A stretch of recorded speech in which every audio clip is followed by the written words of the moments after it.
ରାଧାକୃଷ୍ଣଙ୍କର ପ୍ରେମ କାହାଣୀ ପ୍ରାୟ ଲୋକ ଜାଣିଛନ୍ତି, ହେଲେ ରାଧାରାଣୀଙ୍କର ମୃତ୍ୟୁ କିପରି ହୋଇଥିଲା ତ ବହୁତ ଲୋକ ଜାଣିନାହାନ୍ତି। ଚାଲନ୍ତୁ ଆଜି ମୁଁ ଆପଣଙ୍କୁ କହିବି ରାଧାରାଣୀଙ୍କର ମୃତ୍ୟୁ କିପରି ଘଟିଥିଲା।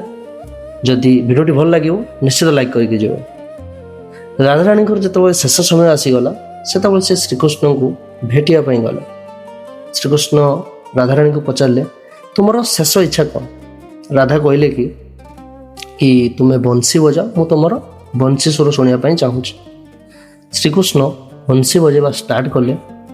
ସେତେ ପର୍ଯ୍ୟନ୍ତ ଶ୍ରୀକୃଷ୍ଣ ବଂଶୀ ବଜାଇଲେ ଯେତେ ପର୍ଯ୍ୟନ୍ତ ରାଧାରାଣୀ ସେଥିରେ ଧ୍ୟାନ ମୁଗ୍ଧ ନ ହୋଇଛନ୍ତି। ଶ୍ରୀକୃଷ୍ଣ ବଜାଇ ଚାଲିଥାନ୍ତି, ରାଧାରାଣୀ ବି ଶୁଣୁଛନ୍ତି, ଧ୍ୟାନରେ ଶୁଣି ଚାଲିଛନ୍ତି। ତା ଭିତରେ ରାଧାରାଣୀଙ୍କର ପ୍ରାଣବାୟୁଟି ଚାଲିଯାଇଛି।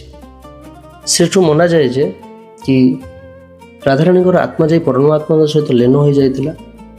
ସେବେଠୁ ଶ୍ରୀକୃଷ୍ଣ ବଂଶୀ ଭାଙ୍ଗି ଦେଇଥିଲେ ଆଉ ସେବେଠୁ ଆଉ କେବେ ବଂଶୀ ବଜାଇ ନଥିଲେ। ଯଦି ଆପଣମାନେ ଜାଣିନଥିଲେ ଏବେ ଜାଣିଲେ ନିଶ୍ଚିତ ଫଲୋ କରିକି ଯିବେ ଆଉ ଭଲ କମେଣ୍ଟ ଦେବେ ଆଉ କମେଣ୍ଟରେ ରାଧେ ରାଧେ ନିଶ୍ଚିତ ଲେଖିକି ଯିବେ।